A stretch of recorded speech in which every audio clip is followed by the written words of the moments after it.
I'm delighted to introduce our guest for today, and it's Jim Smith, the head teacher at the Meden School in Nottinghamshire. Not only am I delighted to introduce Jim because he is a Manchester United fan, but he speaks a lot about culture and how to develop a fantastic culture within a school or a team. Enjoy listening. Jim, how you doing? Well, good, thank you. Good. Firstly, thank you so much for joining us on the After School Club, and especially on a special day, on your birthday. Yeah, brilliant. Thanks very much. Happy birthday. Thank you. Obviously, you're a head teacher at the moment at the Meden School, so we'll get into your role and what that entails a little bit later in the conversation. Yeah. But to get started, I just wanted to rewind it all the way back to your school days when you were a student, and speak a little bit about your school experience and I guess what led you to where you are today, really. So just tell us, where did you go to school and how was your school experience? Yeah, so I went to school in two places. One place called Bunbury and Tarpley, both in the centre of Cheshire. And I found primary school really difficult. I suppose now I would be classed as dyslexic. And when I went to secondary school, couldn't really read or write properly. And my mum and dad got me a tutor, got me to the point where started to be able to read and then be able to write to a certain level. But because I was quite an articulate lad, I suppose it wasn't picked up as much. Now I think it would be picked up really quickly. Yeah. And then I went to Tarpley High School, and that's where I kind of loved the learning and where I kind of started to really blossom. Loved school because of the quality of the teaching that I got. Mm-hmm. And without really the intervention of my mum and dad and Tarpley High, I just wouldn't be where I am now. And those 5 years were difficult because I was catch up, but had some fantastic teachers that supported me in everything that I did around maths and English, because obviously they're really important. Yeah. Had a natural kind of creative flair for DT, art, so was able to use those strengths alongside working really hard in those other areas to get what I needed to go and do my A-levels. And that's what I did. I got what I needed. And then I think between kind of that period, between 16 and 21, when I got my degree, in between those things, that's where I kind of accelerated in terms of education, in terms of qualifications that I got. Yeah, great. And I'm interested to know, you mentioned there your experience changed when you got to high school and you started to see a bit of acceleration really in your education. Yeah. And there's a couple of, well-known celebrities, if you like, where they've told stories about their teacher and how much of an impact it had on them. Ian Wright's one, Adele was one, there's a number out there. Can you tell us, was there a particular teacher or, a group of people, role models, when you were at that high school that really made a difference to you and I guess, it started that acceleration? Yeah, I think that's where I was lucky in retrospect. I will pick out a couple, but the quality of the teachers at Tarpley was absolutely fantastic. And I don't think if it was only one or two people, I don't think I'd be where I am now. It was a collective. I had a collective 10, 15 teachers that I would see every week that were really, really, really good. Two that I would pick out is Mrs. Young, Barbara Young. She was a maths teacher. She did teach me maths, but she was my form tutor. And she was just brilliant in terms of getting me to understand how you treat people, how you communicate, how you don't give up. But you do that in a really warm way. And then the other person, Martin Howlett, he was my DT teacher. It inspired me to ask questions like, what if? Can do it?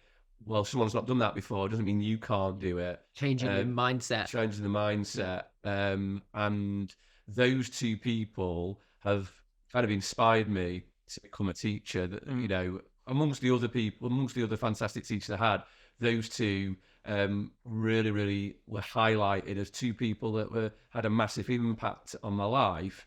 And then third person Sheila Murphy, who was my head of year, again, was one of those people that never gave up on me, no matter whether I did something wrong. She was always there to make sure that I knew that I crossed the line, but also inspire me to do better. And so those three teachers were able to show me that actually that's what I want to be. I want to be that kind of person. I want to have an impact on young people. So yeah, really fortunate. Yeah, and that's obviously stuck with you to where you are today. And at what point, you know, you mentioned that you wanted to become a teacher because of the influences that you had from those teachers. Yeah. At what point did you think, I want to be a head teacher? Because that's a different kettle of fish, surely. Yeah, I think that's circumstance more than anything else. I think what I've done in my career is I've just worked really hard, invested my time in making sure that I'm the best teacher I can be, or the best in my role that I've done, and doors have opened, and I've always been in a position in my life where I go, well, if I don't do that, what if? Yeah. And so here, when I became head teacher here, it was all about the right circumstance at the right time. Did I think I wanted to be a head teacher? Probably not. If you asked me 10 years ago, did I want to be a head teacher? I'd have probably said no. But the opportunity came up here. I took it on a temporary basis. Really enjoyed it. Really did some good things where my bosses thought I did a good thing as well. Yeah. And actually, if you ask me now, do I like being a head teacher? Of course I love being a head teacher. It's a really difficult job. Yeah. But did I set out to be a head teacher? No. I think I've always thought, how can I have bigger impacts? How can I have bigger impacts? And that's always happened when I was a teacher and I became a head of department, Yeah. you know, into senior leadership and beyond. How can I have a bigger impact in what I do?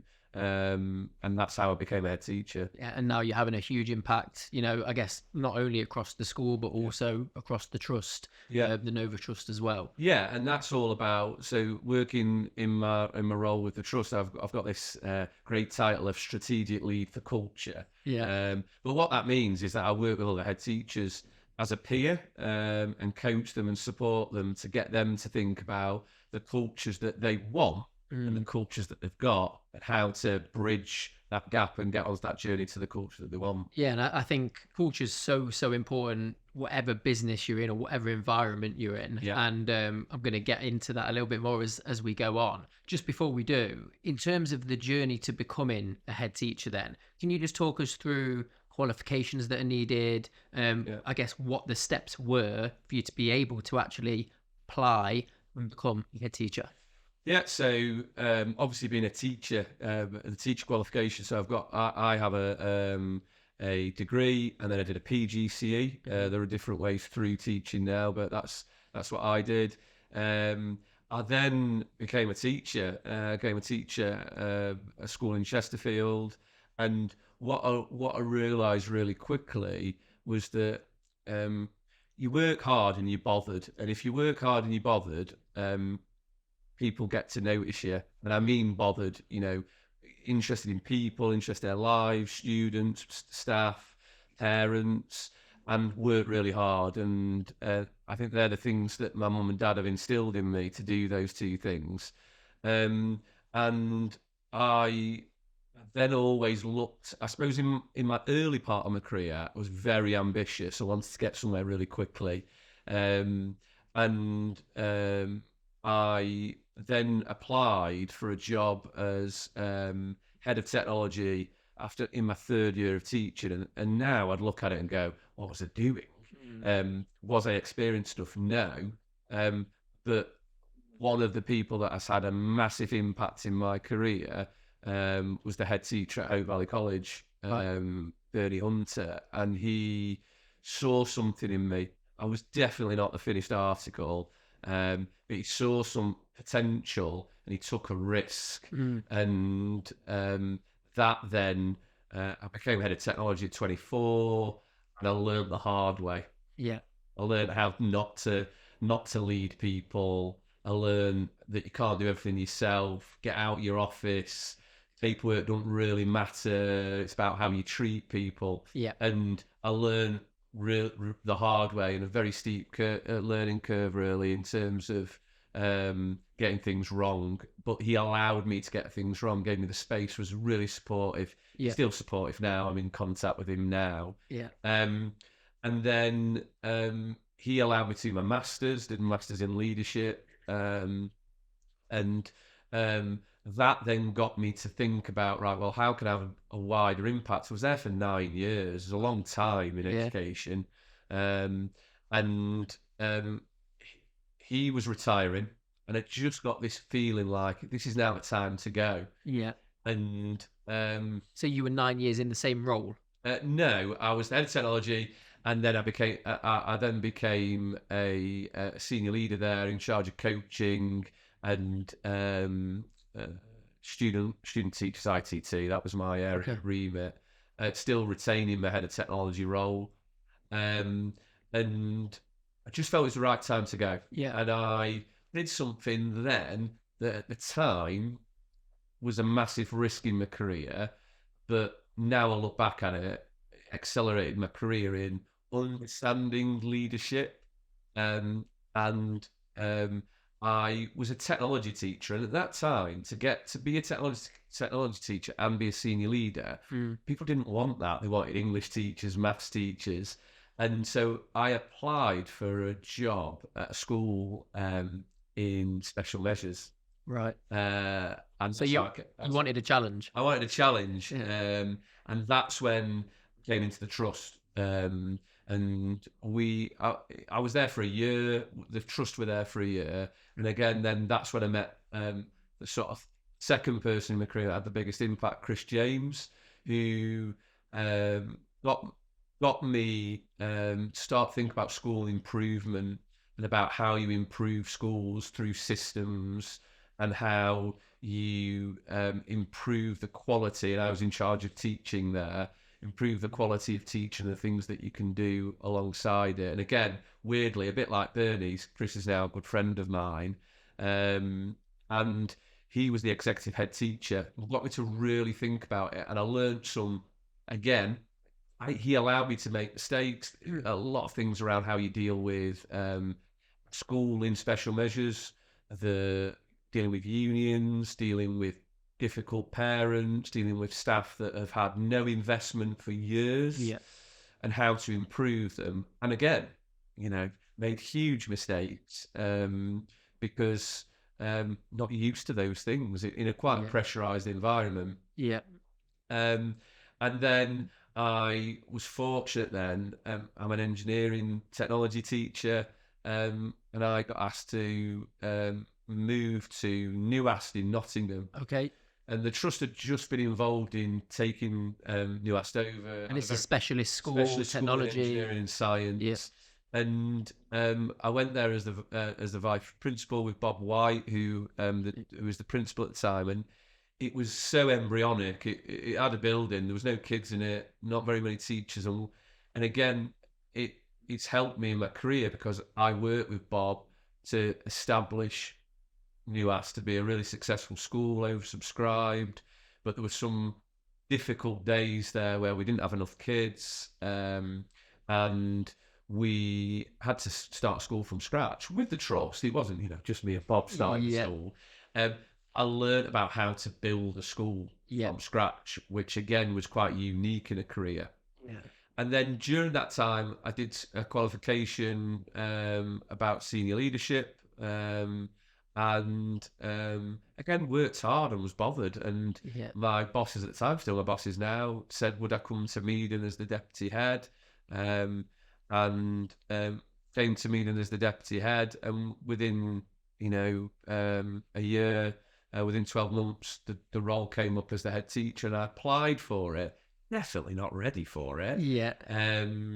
And was successful in being the head teacher.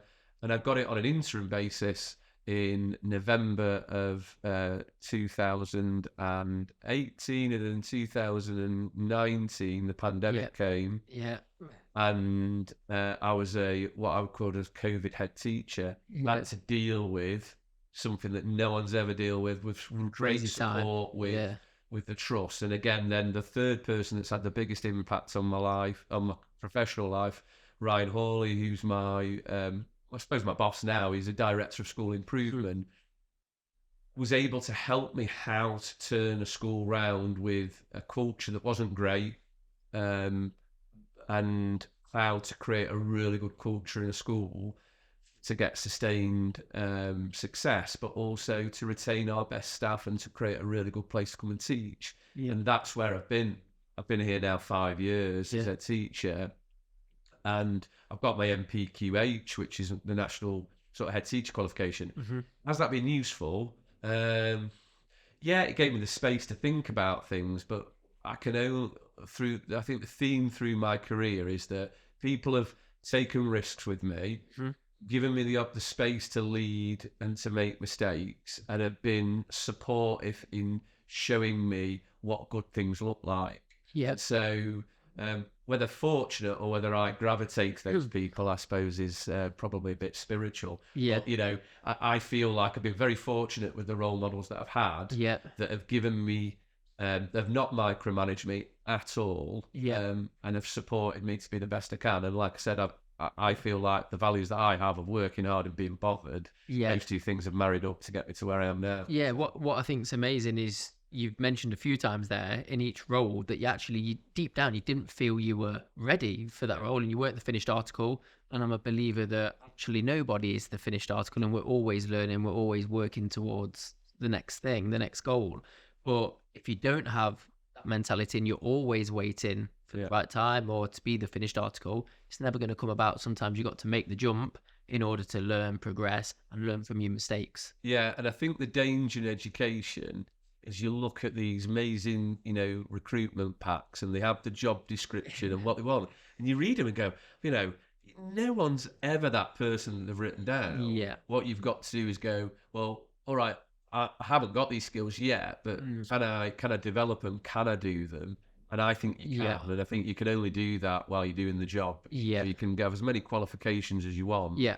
But unless you start developing the experience and going through the things, I've learnt more about the things that I shouldn't do. Yeah. You know, rather than the things that I'm good at. I've learned from, I won't do that again. Oh, I need to do that. I need to do that because this is what happened last time. But I do think you've got to try and put yourself out of the comfort zone.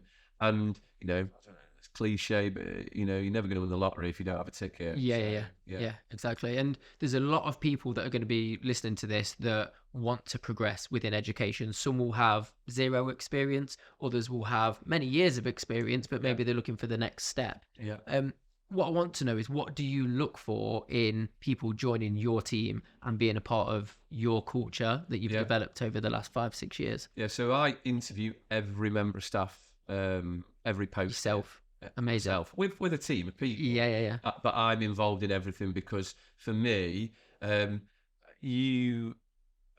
I believe that it doesn't, you can not have the experience, but you can just be the right person. And I feel like here I'm very fortunate that the culture of the staff, I've got the right people in the building, and I truly mean that. And so why is that? Because I've employed people. There've been some real fantastic teachers that have come for jobs here, and they've just not fitted. They've not been in the right place at the right time. They've not fitted our culture with that. And a broad question, but how do you know? You know, you have a short interview with someone, and they could say all the right things. And quite often, I think as employers, you get a feeling. You just know from someone's energy, the way they conduct themselves. But what are the specific things that you look for that someone needs to have to be a successful part of your team?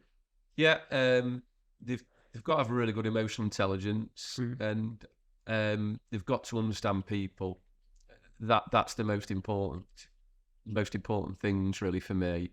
They've got to understand. They've got to have humility. They've got to understand what they're not good at as well as what they are good at. And I think the danger of a recruitment process is that you want to push what you're really good at, and you don't show that vulnerability. And for me, the members of staff that have first of all come out of the organisation, come out external into the organisation, they've been able to show those things, and the people within the organisation that have developed their career here. And that's all about, because they've got really good emotional intelligence. They're people, that they understand people, and they're vulnerable. They're willing to go, I don't know this. Can you help me? Yeah. And I suppose that I reflect that back to what I've thought about in my career of working hard and being bothered. Yeah. I'm very hard on myself. I think about what I need to improve on, and what the school needs to improve on. But I think through the recruitment process, that's a commonality through the people that I've employed and through the people that have progressed here at Meden. And when you go into the organisation, you get that sense of a team approach. And I know a lot of head teachers say that, but that's what you get here at Meden. I know if I need something, just me as the head teacher, and I ask staff, they'll be here now. Yeah. And that's because they understand the importance of the team and understand that that I'm asking for help. And making myself vulnerable. And I model that, and I expect other people to pick that up. And I think they're the things that I would say that are the most important things for me in the culture. Great. Lots of talented people, lots of people with qualifications. What makes the difference? And for me, I think how you treat people is the bit that makes the difference in any organisation. So and I read that the culture wasn't necessarily there when you took your headship, and you've really been working, I guess, strategically, like your role with the trust, to build that culture and to develop that culture. How do you go from a culture that maybe isn't that healthy to developing a really healthy culture where people do want to help each other out and work together to achieve the goal that everyone's working towards? So I've kind of developed my understanding over 5 years in developing a culture. Is I have this thing where I say, plan for it, work at it, never forget it. You don't just take anything for granted, and that's what I don't do here. So I am the person that's in charge of the culture. I have to lead that, I have to model it, I have to show it. I have to make sure that if people aren't within that culture, I have to challenge them around that. So for me here, the main thing is making sure that the expectations are really high. So we have this thing where we call it, I call it raising the bar high. So there's pictures around the school of high jumpers. Where is your bar? Not where I fix where your bar is. Where's yours? Can it be the highest it possibly can be? And the culture here we're a people culture, and what we mean by that is that we treat everyone differently, kids and students, but fairly. And we make sure that they're listened to, and we make sure that but that fairness is all about, well, we've said we're going to do this, so we've got to hold by that. So we have a lot of people talk about difficult conversations. I just think you have honest conversations. And when that becomes part of the culture, it just becomes a conversation then. Oh, well, I appreciate that. You know what you get in. I truly believe this. And again, I use that word lucky.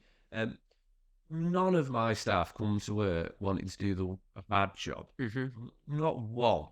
And so why haven't they done something that we or I myself or other leaders want them to do? It's down to normally miscommunication or misunderstanding. Well, we can deal with that. If the core of the culture is they want to do the best for students and for staff, you can work with the rest. You can work with that. And so for me, I suppose in the early days of being the head teacher here, the word relentless was what it would be about. Pick up on the small things, litter, think about how people would say hello to people, or whether to say good morning, staff and students, how people would communicate. A lot was done through email. I hate email. It's so impersonal.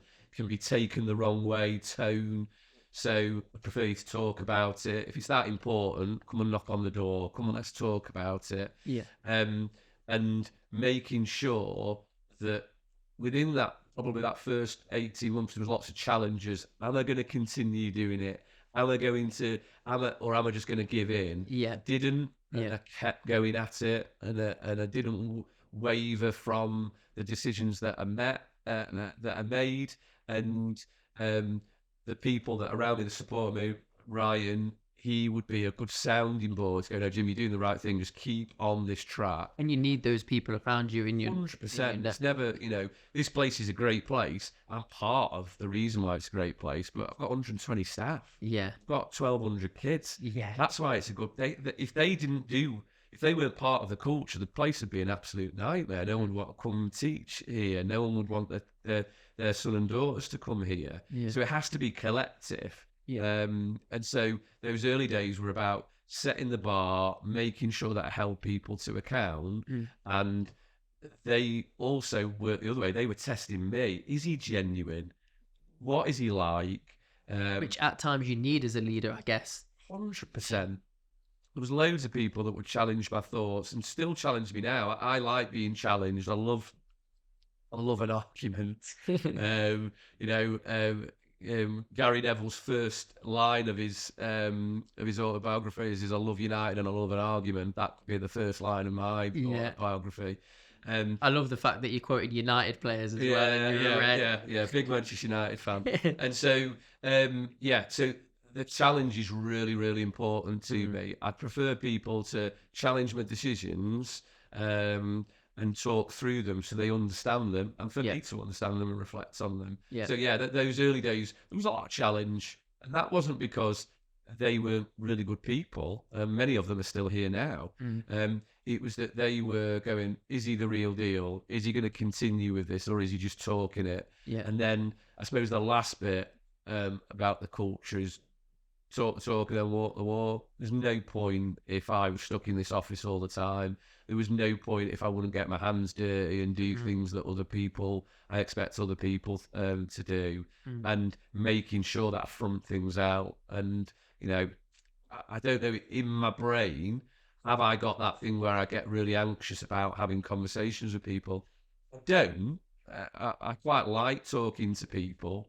It's probably the bit that I find the easiest part. But do I think about the conversation I have with people? Yeah. Because I want them to be able to, first of all, not feel threatened, but I want them to do what I want them to do. So, sometimes how you put it across is everything. 100%. I do think in education, though, there's this idea that you've got to prove all the time.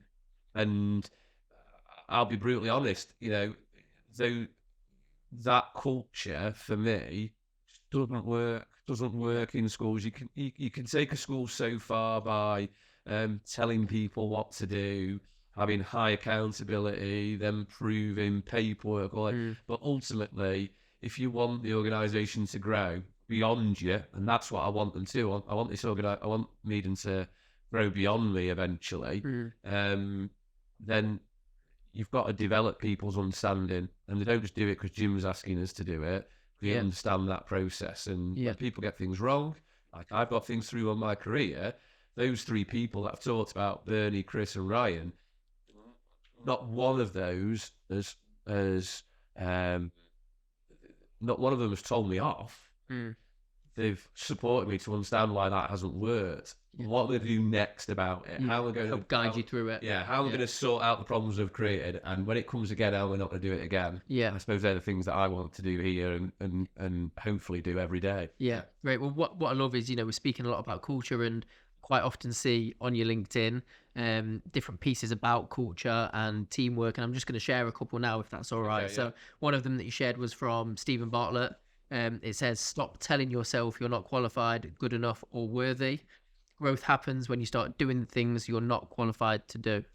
Which is exactly what we've spoken about with each of your roles. So to see you sharing that as well on a daily, weekly basis is, I guess, great for all your staff and all your followers on there.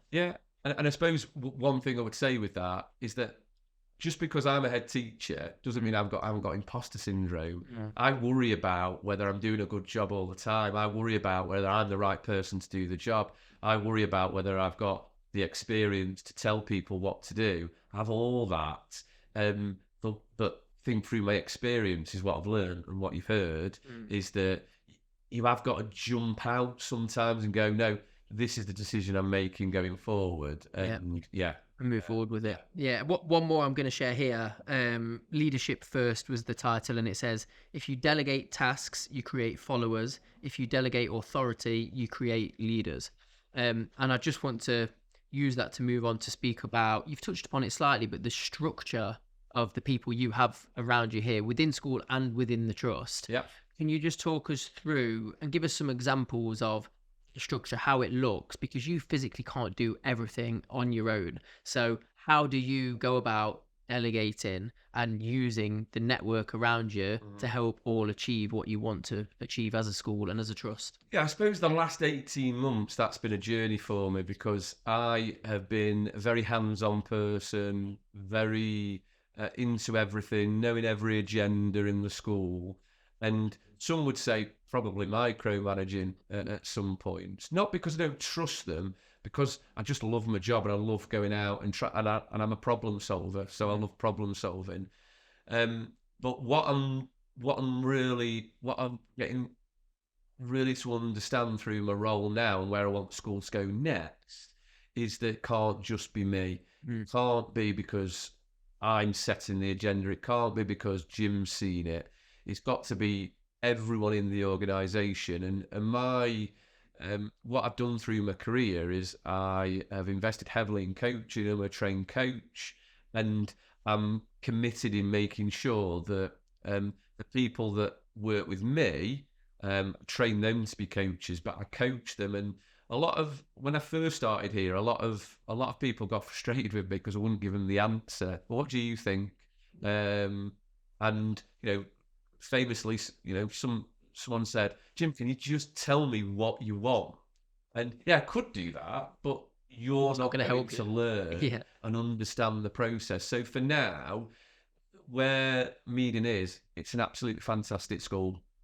Results are well above the national average, and for where the school is, that is absolutely fantastic. Where it's situated, retaining lots of staff. I think we had staff turnover at about 7% last year, so low compared to the national figure. We've got a teacher in every position. I've got no vacancies with that. So I've now got an opportunity to develop two things. So develop the coaching culture within the school and develop the leadership within the school. Two, have the experiences that I got to go and do a job, have the autonomy to go and do it, to be coached when the sort of touch bases, times throughout the year or times throughout the week, people asking my opinion, or I've seen something, I'm going to ask these questions, and giving people the opportunity and the space to actually go and do their job. That for me is, as a leader, the most frustrating part, because you can see people making decisions that you probably wouldn't make, that they are finding out what works for them, what works for the organisation, and it's slow. It takes a while to get through that. So, and that's that idea of that's what I've decided to do. That's what we're going for. I know coaching works. I know a coaching culture works. I know developing leaders works. I know including people in decision making works. Even just observing the decision making works. I know all that works, but you can't just click your fingers. It does it every. You can't go right. It's all done now. But if you do those things, I think you retain the best staff. But it takes time to build that. And it takes time. But then ultimately, what you get is, you get a lot of talented people in the building that are really good leaders, really good decision makers. And that makes my job easier, where I can focus on the things that I need to focus on. I'll focus on everything. And speaking openly and honestly, what would you say is the best part about your job and the worst part about your job? Yeah, I mean, the best part of my job is dealing with people every day. I absolutely love it. Whether good or bad, whether difficult or not, I love working with kids. I have a massive impact on 1,200 kids every day. I also have a massive impact on staff as well, on their development. I love that. I absolutely love it. And I love talking to people. I love seeing people grow in front of me. And that part of my job, I absolutely love. The bit that I suppose, the bit that I dislike about my job, or the find it hard, is decisions that are made that you've got to administer, and this is talking from central government, not from trust level, that you've got to administer, and so that you've got no control over. So we talk about staff pay that's been over the last 12 months, teachers and non-teachers. I don't have any control over that. I have to manage it now. Budgets are a difficult part. Paperwork, I hate paperwork. You know, I've got a really big office. I'm rarely in it. But I also know there is a time and a place where I have to do those things. It's part of the role, part of the things that we have to be compliant. We have to do those things. But I'm one of those people that I'll leave that to the very last minute. Being out, talking to people, seeing the place and learning from other people is the bit that I love about the job. And I know obviously it's very rewarding, but it can come with its challenges and stress. You know, you're managing so many people, so many situations. Everyone's different. Every day is different. It's a bit of a roller coaster, I think, working within education. I know that you're taking on another challenge, and you're doing the Manchester Marathon coming up in April.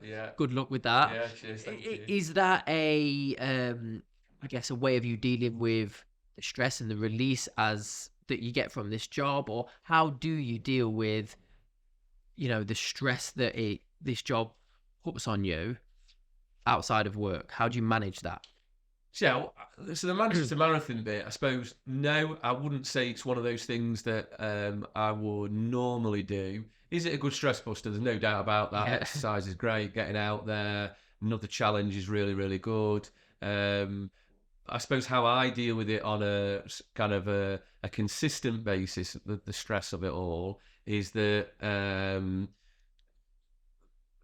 family are really important to me, and I'm starting to kind of learn in my life now that actually they are the most important thing, and actually need to create more time for that because it's good for me as well. They are a massive stress buster because I'm not really bothered about what's happening at work, and that's a good thing for me. Not talking about work a lot at home, which is really good. The other thing that I would say, I watch. You know, I go home and away watching Manchester United. Have done for 30 years, and that's stress in itself. It's stress about itself, but it's something else. You can shout at someone. You know, it's Marcus Rashford's fault, or you know, it's Jose Mourinho's fault. It's not my fault. It's never my fault. So there's that, and I love music, and I go and watch a lot of music. I'm a big vinyl collector. Listen to a lot of music. And listen to a lot of podcasts as well, whether about leadership, but I'm really into politics as well, so I listen to a lot of politics, and they kind of they're really good stress busters. And there are times where I go, you know, I can't be bothered going to watch United tonight, but I always do it, because it's a great headspace time. I'm worried about whether we're going to beat someone rather than worried about what the P8 score is at school, or how am I going to sort out that HR issue? How am I going to balance the books? And it's a bit of escapism, really. So, I suppose the bit around the training for the Manchester Marathon, I would say, is that I'm learning as I'm getting older that actually my health is super important. And I've been able to kind of neglect my health in my sort of 20s and 30s, and now in my 40s, actually it's really, really important. I suppose what that's been able to do, training for the Manchester Marathon, it's kick-started that understanding. Because I'm doing it regular, you know, I'm running 3 times a week. And so that is important, definitely in the role to be fit and healthy, in mind and body, I suppose. Yeah, Yeah. yeah, great. I think the benefits of exercise, no matter what job you're in, is just it gives you all more energy. It helps with that headspace, helps take the stress off. So yeah, I'm a massive, massive advocate for that. Yeah. In terms of, just before we get to, we've got 10 quick fire questions coming up. So before Okay. we get to those, can you just tell us a little bit about where you want to progress to, where the school wants to progress to, and what you see next coming up for yourself and Meden? Yeah. So where I want to go, I don't really think about it. I'm really happy in my role here. I love my job, and I see myself here definitely in the foreseeable future. This is what I want to do.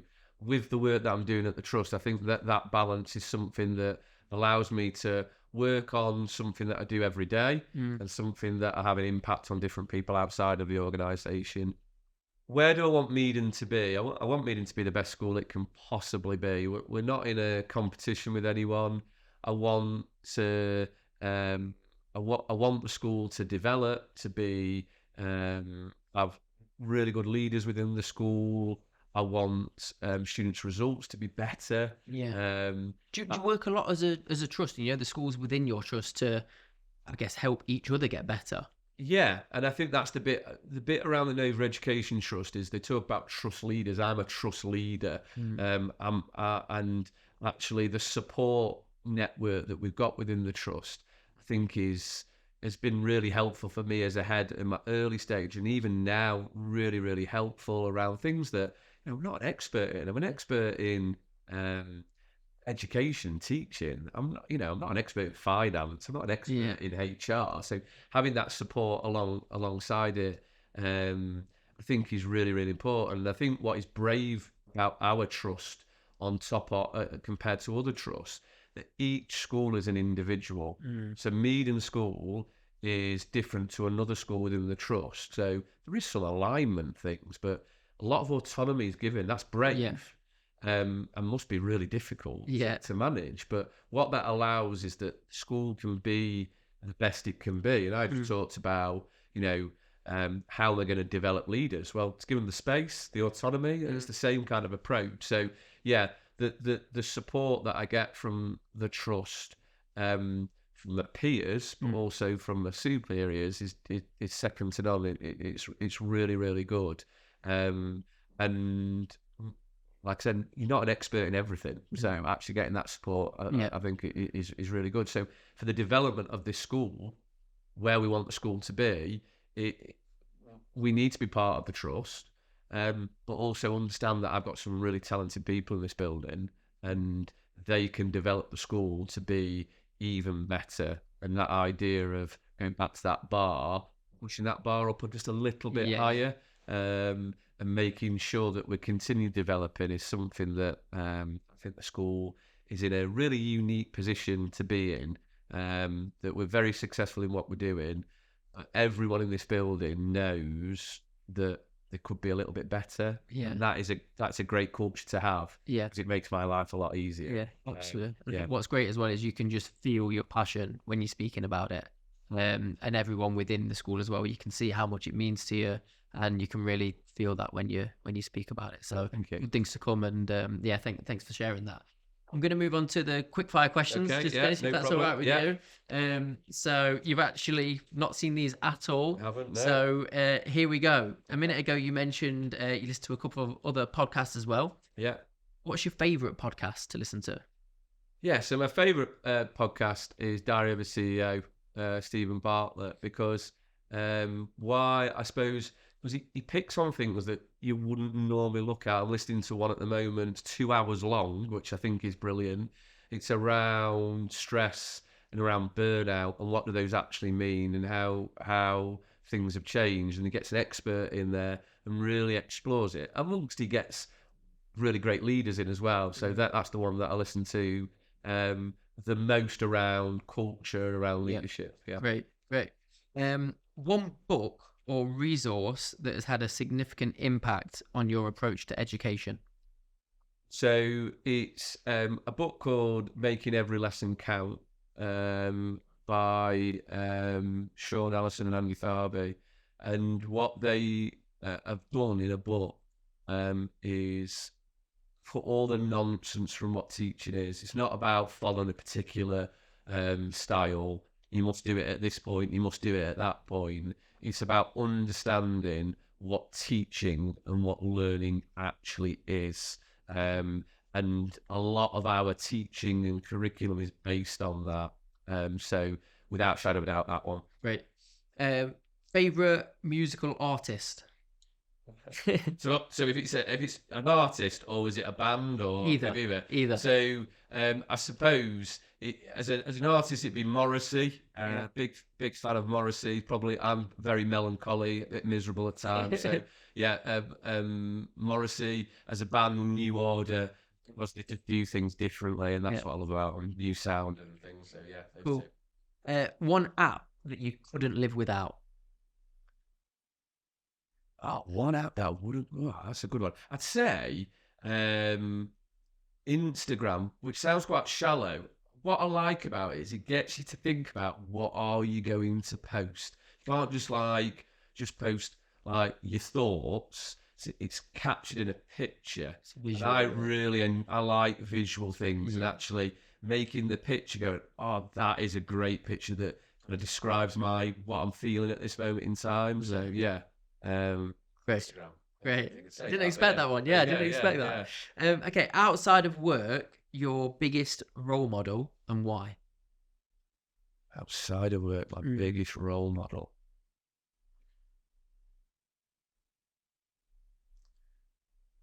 So I'm going to say my mum. There is someone famous that I would class as a role model, but if we're talking about someone that's had the biggest impact on my life, my mum, that can-do attitude, that come on, dust yourself off, get on with it, stop whinging, you can do it. Without a shadow of a doubt, my mum. Amazing. Yeah. Amazing. Love that. Okay, next one. Exams or coursework?